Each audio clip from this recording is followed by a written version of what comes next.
മദ്യക്കച്ചവടവും lottery കച്ചവടവും.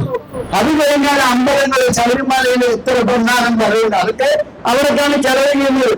മനുഷ്യനെ ആ രീതിയിൽ തിരിച്ചുവിട്ടോട് ഒരു പ്രത്യേക മനോഹരമാണ്. തിരിച്ചു കൂട്ടായി ചെറുപ്പക്കാർ മയക്കുമരുന്നുകളെ പറ്റിയൊക്കെ ഇവിടെ വിശദമായി സംസാരിച്ചു. ചെറുപ്പക്കാരൻ മുഴുവൻ മദ്യത്തിലേക്കും മയക്കുമരുന്നുകളിലേക്കും കഴിയപ്പെടുന്നു. പിന്നീട് അവന്റെ ഒരു മൊബൈൽ ഫോൺ കൊടുക്കുകയാണ്. അത് അവരെയാണ്, ഞാൻ അതിലേക്കൊന്നും പോകുന്നില്ല. ഞാൻ ടെക്നോളജി എന്തിനാണെന്നല്ല പറയുന്നത്. സാങ്കേതിക വിദ്യ വളർന്നേ പറ്റൂ, അത് വളരെ വിചാരിച്ചാലും അതിന് തടുക്കാൻ പറ്റില്ല.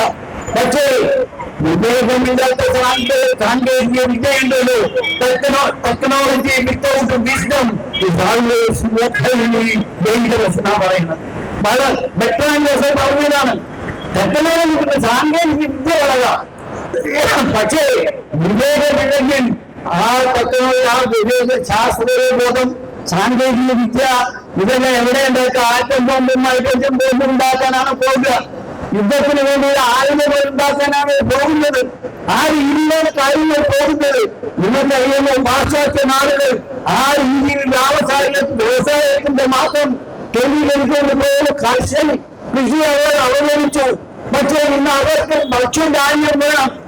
വെറും ലാഭത്തെ മാത്രം കണക്കാക്കിയിട്ടുള്ള ഡയറി പാൽ ഉൽപ്പന്നങ്ങൾ ഉണ്ടാക്കുന്നതിൽ മുന്നുണ്ടാക്കുകയും വ്യവസായത്തിൽ മുന്നുണ്ടാക്കുകയും ചെയ്ത് കൃഷി അവഗണിക്കപ്പെട്ടപ്പോൾ ഇന്ന് അവർക്ക് ധാന്യം ആവശ്യമാണ്. അതുകൊണ്ടാണ് ഇന്ത്യയിലെ വിശാലമായ നെൽപ്പാടങ്ങളിലാണ് അവരുടെ കണ്ണ്. വിശാലമായ നെൽപ്പാടങ്ങളിലാണ് അവരുടെ കണ്ണ്.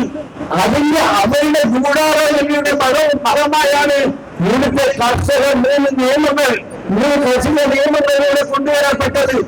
അത് പിൻവലിച്ചു. അത് മറ്റൊക്കെ ആ രീതിയിലാണ് കാര്യങ്ങൾ നീങ്ങുന്നത്. ഇന്നും കോർപ്പറേറ്റുകളെ പറ്റി പറഞ്ഞു.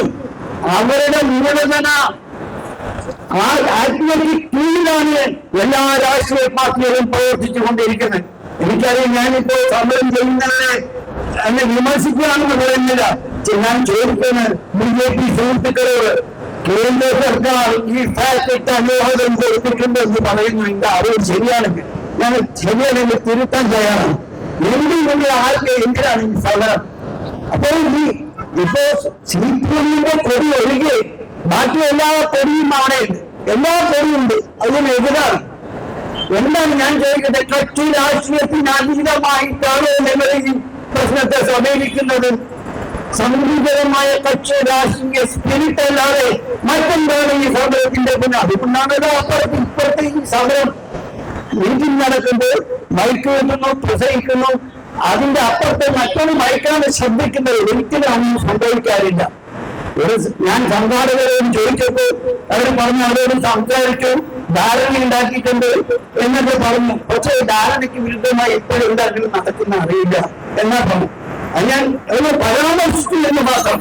എന്ന് പറഞ്ഞാൽ ഈ ഇതിനെ എതിർക്കുന്നവരെന്ന് എല്ലാവരെയും പറഞ്ഞത് രാഷ്ട്രീയ സംഘടനകൾ, സംഘടിത കക്ഷി രാഷ്ട്രീയ താല്പര്യമല്ലാതെ അതിനപ്പുറത്ത് ഇതിനോട് ഈ കുടിവെള്ള പ്രശ്നം സംബന്ധിച്ച് ഭീമമായ രീതിയിൽ, വളരെ ഭീകരമായ രീതിയിൽ വേലപ്പള്ളി പഞ്ചായത്ത് നേരിടാൻ പോകുന്ന പ്രശ്നത്തെ ആ രീതിയിൽ പഠിച്ച് അതിന്റെ ആ വിഷയം ഉന്നയിച്ച് ജനങ്ങളെ അവബോധം തട്ടുപോകുന്ന ഒരു സമയമാണ് നിങ്ങൾ നടത്തുന്നുണ്ടെങ്കിൽ ഇത്തരം മത്സരങ്ങൾ ഉണ്ടാവില്ല, ഈ കിടമത്സരങ്ങൾ ഉണ്ടാവില്ല. ഇപ്പോ സർക്കാർ പറയുന്നത് പഞ്ചായത്തിന്റെ അനുമതി വേണ്ട. ശരിയാണ്, നിയമപ്രകാരം 3 മാസം മതി. 3 മാസം കഴിഞ്ഞിട്ട് പഞ്ചായത്ത് പറഞ്ഞ് അനുവാദം കൊടുത്തായിരുന്നു. അതിനിടയ്ക്ക് ആ പഞ്ചായത്തിന് അട്ടിമറിക്കോ എന്നതൊക്കെ നമുക്ക് കണ്ടറിയാം. 3 മാസം മതി.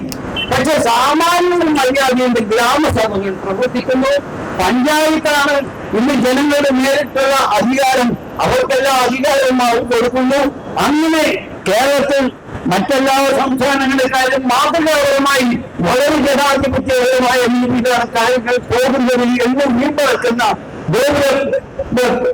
ഗോപുര പ്രസംഗം നടത്തുന്നവർ ഇന്നത്തെ പഞ്ചായത്ത് പോലും അറിഞ്ഞിട്ടില്ല എന്നാണ് പറയുന്നത്.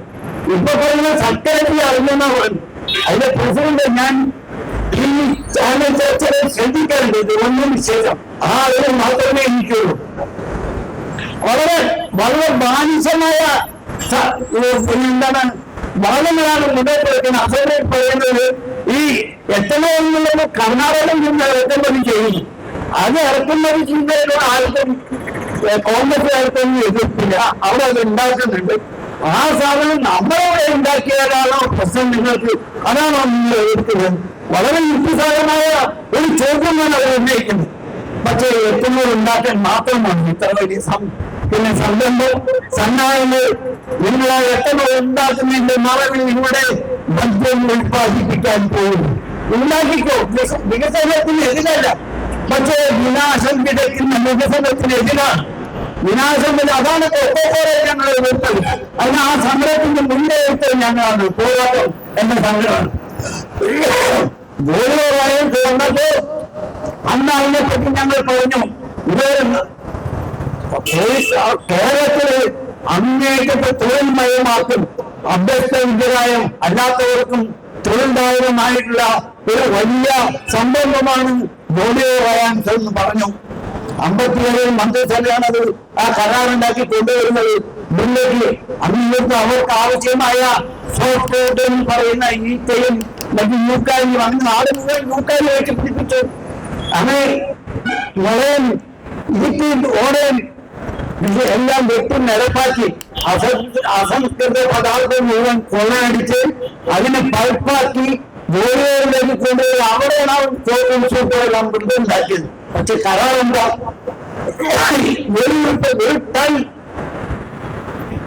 അവരുടെ അസംസ്കൃത പദാർത്ഥമേണ്ട സോഫ്റ്റ് മൃദുലമായ മൃദുവായിട്ടുള്ള ഈ മരങ്ങള് ഈ ഉരുപ്പടികള് ഒരു ടണ്ണിന് 1 ഉറുപ്പികയാണ് അന്ന് കൊടുത്തത്. അന്നത്തെ വിലക്ക് വലിയായിരിക്കാം. പക്ഷെ എങ്കിലും ഒരു ടണ്ണിന് 1 ഉറുപ്പിക കൊടുത്ത് പശ്ചിമഘട്ടം മുഴുവൻ വിളിപ്പിച്ചു. എന്നിട്ട് അതിന്റെ കരാറില് ഇതുമായി ബന്ധപ്പെട്ട അനുബന്ധ വ്യവസായം ഉണ്ടാക്കും കേരളത്തിൽ പറഞ്ഞിട്ടാണ്. ആ കരാറിലാണ് അവൻ ഇവിടെ വന്നു. പക്ഷെ പഴുപ്പ് മാത്രം ഉണ്ടാക്കിയിട്ട് പോയത്. ഞാനിത് പറഞ്ഞത് എന്തുകൊണ്ടാണെന്ന് പറയും. എന്താ ഉണ്ടായത് അവസരം? ഇവിടെ കിട്ടാവുന്ന അസംസ്കൃത പദാർത്ഥം കൊള്ളയടിച്ചും അവസാനം ഗോളിയോറൈൻസ് കൂട്ടി 60 കോടി അന്നത്തെ വിലക്ക് 60 കോടി ഉറുപ്പിക കോളങ്ങളുമായിരുന്നു ഇവിടുന്ന് കടന്നുപോയി. ബന്ധവും വിലക്കും കൊണ്ടുപോയി. ഇവിടെ അതാ നടത്തുന്നത്. 4 കൊല്ലം ഉത്പാദനം, 4 കൊല്ലം സമരം. അവസാനം അവിടുത്തെ എന്തോ സാമഗ്രികളും കൂടെ പുറത്തെടുത്തു പോയി. ഇപ്പൊ നഷ്ടപരിഹാരത്തിന് വേണ്ടി ഇപ്പൊ തുടരുന്ന സമയം. ഞാൻ അതിന്റെ വിശദാംശങ്ങളിലേക്ക് പോകുന്നില്ല. ആ കൊക്കോള വന്നപ്പോൾ ആ പ്രദേശത്തിന്റെ അവസ്ഥ എന്താണെന്ന് ഇവിടെ എനിക്ക് മുമ്പ് സഹോദരങ്ങൾ പറയുന്നത് വളരെ വിശദീകരിക്കുകയുണ്ടായി. അത് തന്നെയാണ് ഇവിടെ നേരിടുന്ന എലപ്പുഴ പഞ്ചായത്ത് നേരിടാൻ പോകുന്നത്. നേരത്തെ തന്നെ കുറുവെന്ന് പറയുന്ന പണി. ഇവിടെ വെള്ളത്തിന് വേണ്ടി നാം നെട്ടോട്ടം ഓടുമ്പോൾ ഫെബ്രുവരിയിൽ തുടങ്ങി നെട്ടോട്ടം ഓടുമ്പോൾ ആ വെള്ളത്തിന്റെ നീക്കിയെടുക്കുക മാത്രമല്ല മലമ്പുഴയിൽ നിന്ന് വെള്ളം കൊണ്ടുവന്ന് ഇവിടെ തൂക്കിപ്പോറ്റും. പക്ഷേ അതിന്റെ ഭവിഷ്യത്ത് എന്താണെന്ന് പറഞ്ഞാൽ പാലക്കാടൻ കർഷകർ അങ്ങേറ്റത്തെ അപകടാവസ്ഥയിലേക്ക് ജീവിതത്തിന്റെ ഓരത്തിലേക്ക് തള്ളി നീക്കപ്പെടും എന്നുള്ള വസ്തുതയാണ് നാം നേരിടാൻ പോകുന്നത്. ഇത് നാം തിരിച്ചറിയേണ്ടതുണ്ട്.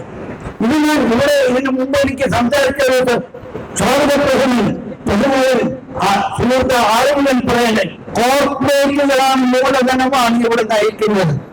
യാതൊരു സംശയമില്ല. വിദേശ മൂലധന സാമ്രാജ്യത്തെ മൂലധനങ്ങൾ ചുരുക്കി പറഞ്ഞാൽ അതിനെതിരായി ഓരോരോരും സംസാരിച്ച്, കോർപ്പറേറ്റുകൾക്കെതിരായി സംസാരിച്ച്, IMF-നെതിരായി സംസാരിച്ച്, അങ്ങനെ WTO-നെതിരായി സംസാരിച്ചൊക്കെ വോട്ട് വാങ്ങി അധികാരത്തിൽ കയറിയ മാർക്സിസ്റ്റ് പാർട്ടി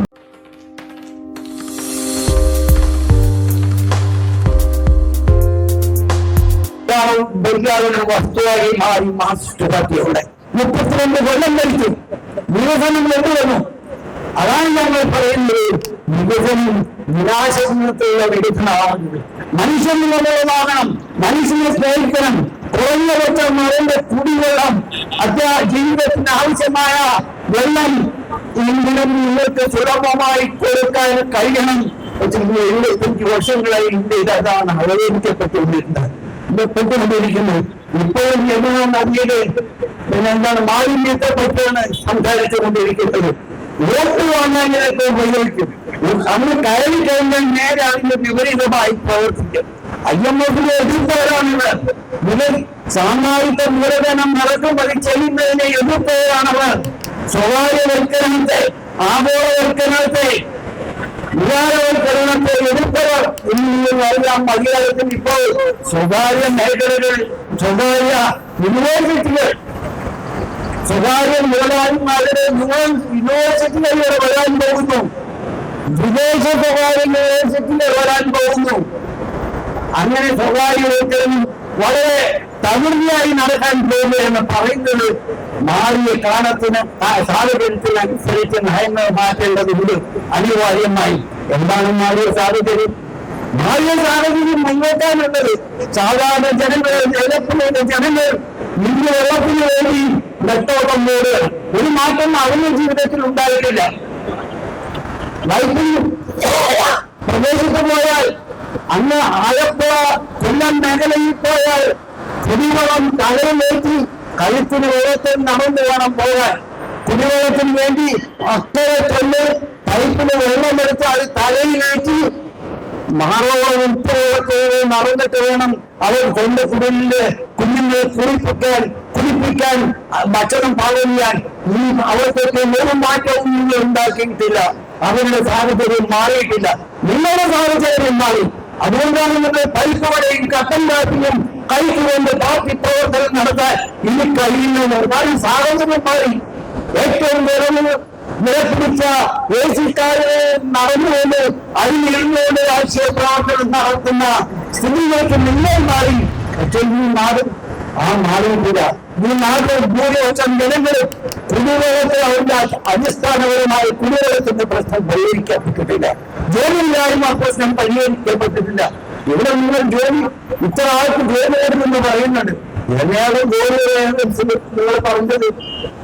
കേരളത്തിലെ ഏറ്റവും വലിയ ശമ്പളം വാങ്ങുന്ന 4000 തൊഴിലാളികൾ, സ്റ്റാഫുകൾ അടക്കം 4000 പേർ പണിയെടുത്തായിരുന്നു ഗോൾഡ് ലയൻസ്. പക്ഷേ അതേ ഗോൾഡ് ലയൻസിന്റെ കുടുംബങ്ങളിൽ 11 പേർ ആത്മഹത്യ ചെയ്തു. അവസാനം കോഴിക്കോട് നഗരം ഒരു കാലത്ത് നിലനിന്നതും വികസിച്ചതും ഗോൾഡ് ലയൻസ് തൊഴിലാളികളുടെ ശമ്പളത്തെ ആശ്രയിച്ചുണ്ടായിരുന്നു കച്ചവടം. തുണിയും മറ്റു കാര്യങ്ങൾ കച്ചവടം നടക്കുന്നത് അങ്ങനെയായിരുന്നു. ആ ഗോൾഡ് മുതലാളിയുടെ മൂലധനം ഇറക്കുന്നുണ്ടെങ്കിൽ അത് നിങ്ങളെ നന്നാക്കാനല്ല. ആണോ? ഞാൻ നാടൻ ഭാഷയിൽ ചോദിക്കുകയാണ്. നിങ്ങൾ ചുരുണ്ടയിട്ട് മീൻ പിടിക്കാൻ പോകുന്നു. നിങ്ങളും ഞാനും കുട്ടിക്കാലത്ത് ഉപയോഗിക്കുന്നത് മീൻ നമ്മൾക്കറിയാം. ചുരുണ്ടയിൽ വേറെ ഓർക്കുന്നതിന് മീനിന്റെ വിശപ്പ് മാറ്റാറുണ്ട്.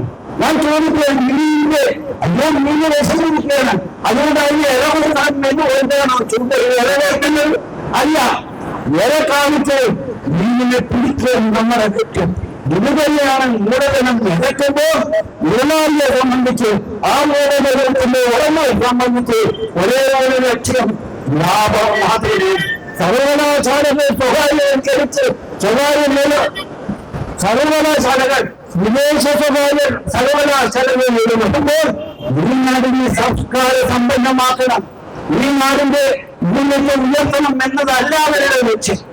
ഇവിടെ ധാരാളം വിദ്യാഭ്യാസ രംഗത്തേക്ക് അങ്ങനെ മറ്റു സംസ്ഥാനങ്ങളെ അപേക്ഷിച്ച് അങ്ങ് പോകുന്നത് വിദേശ നാടുകളിൽ പോയി പഠിക്കുന്നുണ്ട്. പക്ഷെ ആ വിദ്യ എങ്ങനെ ഇവിടെ വിലയ്ക്ക് വാങ്ങാം, അതിനെങ്ങനെ ലാഭമാക്കി എടുക്കാം, ആ മൂലധനം അതിന്റെ ഫലമായി മൂലധനത്തെ ശക്തിപ്പെടുത്താം. ഞാൻ ചോദിക്കാൻ നിങ്ങളുടെ ഭരിക്കുന്ന 8 വർഷമാണ്.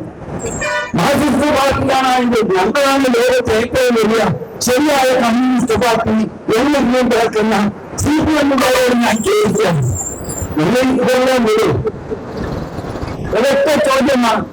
വികസനം നിങ്ങൾ ഇതെല്ലാം പറയുമ്പോൾ, പരിസ്ഥിതി പ്രശ്നം ഉന്നയിക്കുമ്പോൾ, മറ്റ് വെള്ളത്തിന്റെ പ്രശ്നം ഉന്നയിക്കുമ്പോൾ വികസന വിരോധികളെന്നാണ് മുദ്രകുത്തി ആക്രമിക്കാറുള്ളത്. ഇവിടെയും വൈദ്യുതി വരാൻ പോകുന്നു. ഞാൻ ചോദിച്ചത് വികസനത്തിന് എതിരല്ല, പക്ഷെ വിനാശം വിതയ്ക്കുന്ന വികസനം അനുവദിക്കാൻ പാടില്ല. അത് മനുഷ്യരാശിക്ക് നീണ്ടകാല ഒരു ഭവിഷ്യത്തായി മാറും. മനുഷ്യരാശിയുടെ നിലനിൽപ്പിനെ തന്നെ അത് അപകടത്തിലാക്കും. അതാണല്ലോ നാം ഇന്ന് ലോകത്തിൽ വെള്ളത്തിനെ പറ്റി ഒരു ഘട്ടം കഴിഞ്ഞാൽ വെള്ളത്തിന് വേണ്ടിയുള്ള യുദ്ധം നടത്തുന്ന പുസ്തകം വീരേന്ദ്രകുമാറായിരിക്കും.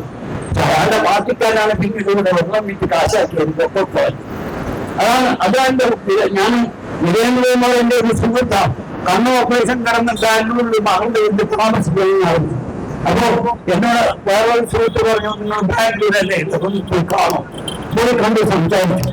അപ്പൊ കൊക്കോക്കോള വിഷയം ഞാൻ വീരേന്ദ്രകുമാറുമായിട്ട് സംസാരിച്ചു. അപ്പൊ നിങ്ങൾ വാർത്തകൾ വളർന്നിട്ട് പുസ്തകം എഴുതിയിട്ടുണ്ട്, അപ്പൊ ഞാൻ വായിച്ചിട്ടില്ല. വെള്ളത്തിന് വേണ്ടിയുള്ള യുദ്ധം ഭാവിയിൽ അതാണ് വരാൻ പോകുന്നത്. അത്രയും ജലലഭ്യത തുറന്നു വരികയാണ് ലോകത്ത്. അപ്പോ അതാണ് അതേ സമയത്ത് നിങ്ങളുടെ പാർട്ടിക്കാരനുള്ള പ്രശ്നം. ഇത് നമ്മൾ ചർച്ച ചെയ്ത ആരാണ്, ചർച്ച ചെയ്യാണ്. അഭിപ്രായത്തിലുണ്ട് അദ്ദേഹം അത് പറയണ്ടേ, കമ്മിറ്റിയിൽ അവർ ഉന്നയിച്ചതാണ്. പക്ഷെ ആളാണ് ചെയ്യാൻ എന്താ ചെയ്യാം. അപ്പൊ ഞാൻ പറഞ്ഞു ഇനി അതിന് സംസാരിക്കാനില്ല, അതിന് സംസാരിക്കണ്ട. ഈ രീതിയിലുള്ള രാഷ്ട്രീയ പാർട്ടികൾ പോകുന്നത് ഒരു ഡെമോഗോഗ് എന്നാ പറയാൻ. ഞാൻ ഇംഗ്ലീഷിലെ തത്വമായ വാക്ക് ഡെമോഗോഗുകളാണില്ല. ഞാൻ ഈ ചെമ്പൂരിനോട് പറയുന്നത് ചെമ്പൂരി പിടിച്ചിട്ടുണ്ട്. പക്ഷേ ചെമ്പൂർപ്പായും ഇടുന്നുണ്ട്. ഒരു നാട്ടിലും ലെനിന്റെ റെഡ് ആർമി, സ്റ്റാലിന്റെ റെഡ് ആർമി ചുവപ്പ് പട്ടാളം വെച്ചതിന്റെ ഫാസിസത്തിനെ തരിപ്പുറമാക്കിയാണ് നിന്ന് തുറക്കലേക്ക് മനുഷ്യരാശിയെ രക്ഷിച്ചത്. അവർ ചുവപ്പായി നിൽക്കാതല്ല, ഏത് റെഡ് ആർമിയാണ്. റദ്ദാസിന്റെ സാംസ്കാരിക വിപ്ലവത്തിൽ ലക്ഷങ്ങൾ ചൈനയിൽ മാവോയുടെ നേതൃത്വത്തിൽ, അതിന്റെ കമ്മ്യൂണിസ്റ്റ് പാർട്ടിയുടെ നേതൃത്വത്തിൽ അഴിഞ്ഞിരുന്നു. പക്ഷെ ആ റെഡ് വെച്ചോ ഉപ്പായം മുട്ടില്ല. പക്ഷെ അവരുടെ ചുവപ്പ് ഉപ്പായം അത് ചെങ്കടലുമായി അത് കാണിച്ച് പടം കാണിച്ച് അങ്ങനെ പടം കാണിച്ച് കാര്യങ്ങൾ നേടാം. എന്നാൽ മേഖലയിലെ വിപരീതമാണ്. ഒരു ഭാഗത്ത് ചെങ്കടി പിടിക്കുക, ചെങ്കുപ്പായം അറിയാം, എന്നിട്ട് സാമ്രാജ്യത്തെ കുത്തകൾക്കും മറ്റ് കോർപ്പറേറ്റുകൾക്കും വേണ്ടി വിടുതൽ ചെയ്യുന്ന ഒരു സ്ഥിതിയാണല്ലോ. ജനങ്ങളെ പറഞ്ഞു പിടികഴിക്കുകയാണ്. ജനങ്ങളെ പറഞ്ഞു പിടികഴിച്ച് തങ്ങളുടെ സ്വന്തം കാര്യം നേടി കടന്നു പോകുന്ന അവരെയാണ് ഡെമോഗോഗുകൾ, രാഷ്ട്രീയ തട്ടിപ്പുകാർ എന്ന്. ഈ രാഷ്ട്രീയ തട്ടിപ്പുകാരാണ് ഇന്ന് ഒരു കക്ഷിയും രാഷ്ട്രീയ വ്യത്യാസമില്ലാതെ നമുക്ക് പറയാൻ കഴിയും. വെറും രാഷ്ട്രീയ തട്ടിപ്പുകാരാണ്. നേരെ അടക്കം ഡെമോഗോഗായിരുന്നു. സോഷ്യലിസത്തിനെ പറ്റി പറഞ്ഞു, ജനാധിപത്യത്തിനെ പറ്റി പറഞ്ഞു. അദ്ദേഹത്തിന്റെ കാലത്ത് എത്ര കർഷകരാണ് വെടിവെച്ചത്? 100 കണക്കിന് കർഷകരാണ് തെലങ്കാനയിൽ വെടിവെച്ച് കൊല്ലപ്പെട്ടത്.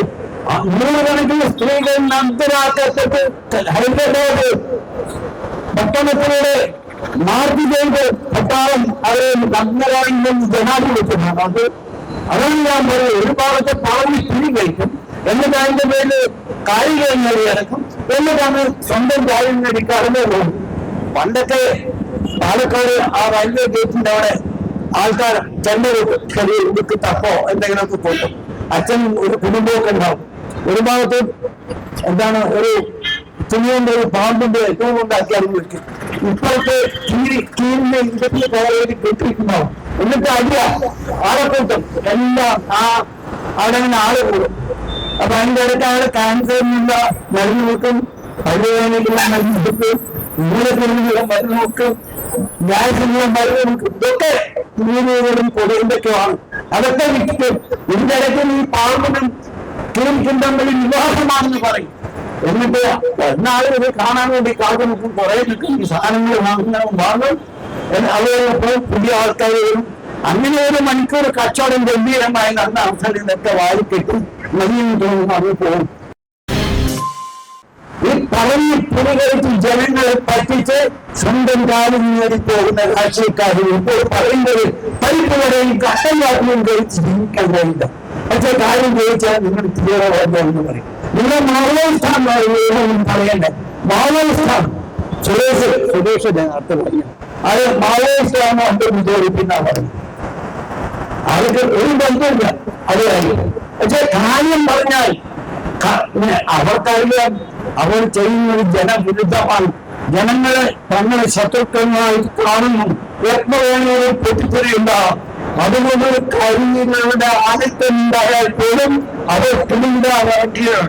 അതുകൊണ്ടാണ് ആരും അവരോട് ചോദ്യം ചോദിക്കുന്നവരെ അവർ തീവ്രവാദിയായി കണ്ടാതെ കാണാൻ കഴിയുന്നില്ല. അത് മതതീവ്രവാദിയാവാം.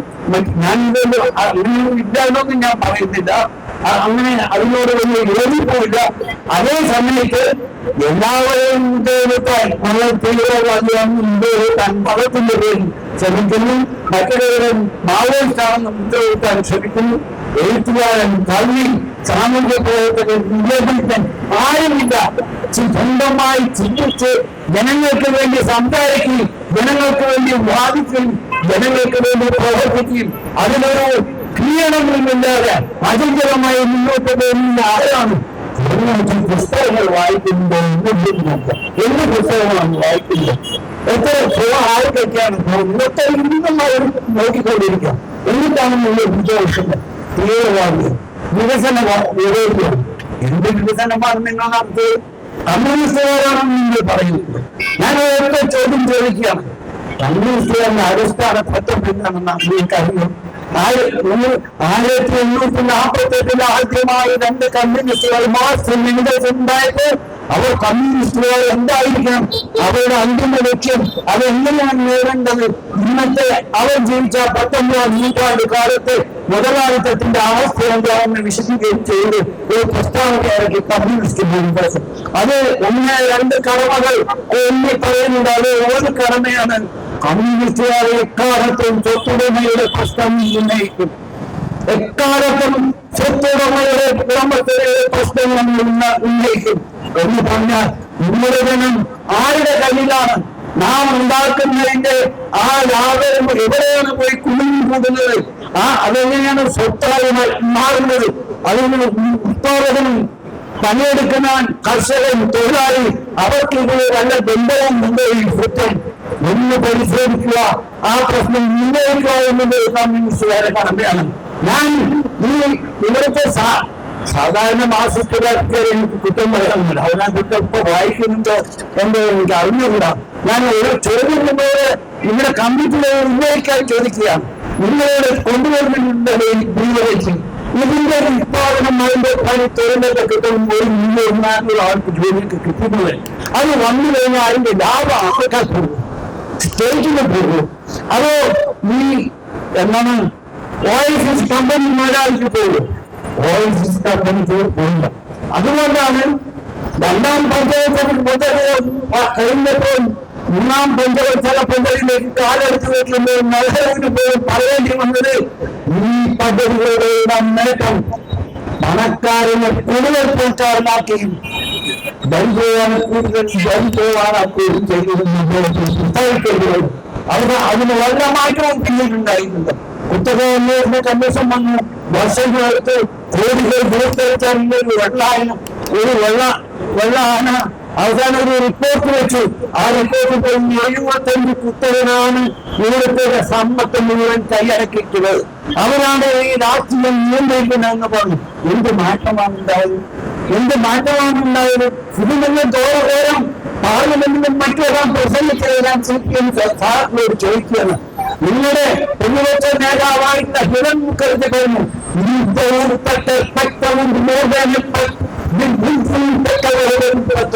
മലമ്പൂത്തി പക്ഷി ഒരു പടമരത്തയായാലും അതിന് താങ്ങാവുന്ന കൊത്തിന് ഒരു കൊത്ത് കൂടുതൽ കൊത്തിയാൽ ആ മരം തിരിച്ചു കൊത്തും എന്ന് വളരെ ആലങ്കാരികമായി പ്രസംഗം പാർലമെന്റിൽ പറയേണ്ട. അതിന്റെ അർത്ഥമെന്താ?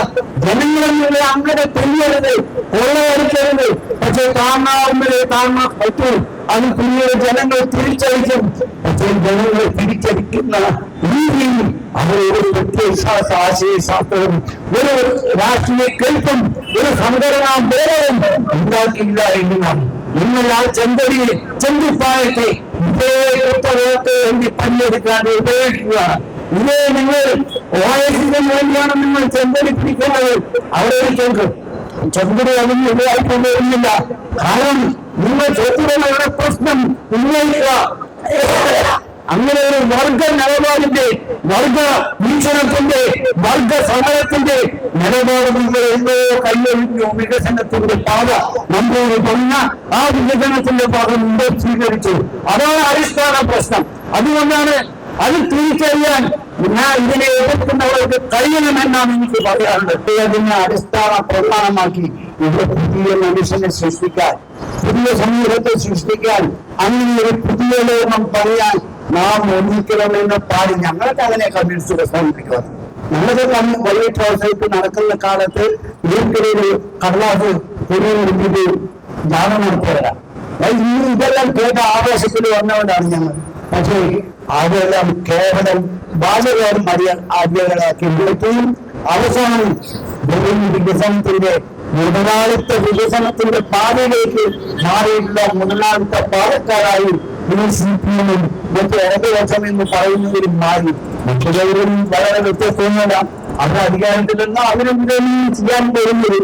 കാരണം നിങ്ങൾക്കറിയാമോ, 47 മുമ്പ് ഒരൊറ്റ നാട് മാത്രമാണ് നമ്മളെ കൊണ്ടുപോയത് ബ്രിട്ടീഷ് സാമ്രാജ്യത്തെ. ഇന്ന് 14-ലധികം സാമ്രാജ്യത്തിൽ നാടുകൾ ഇടകൂടകളിൽ നടക്കുന്നുണ്ട്. ഇവിടെ കണക്ക് പറയേണ്ടായി എത്രയോ നൂറ്റുകണക്കിന് കോർപ്പറേറ്റുകളുടെ മൂലധനങ്ങളുടെ കാര്യത്തിലുള്ള അവർ കൊള്ളയടിക്കുക.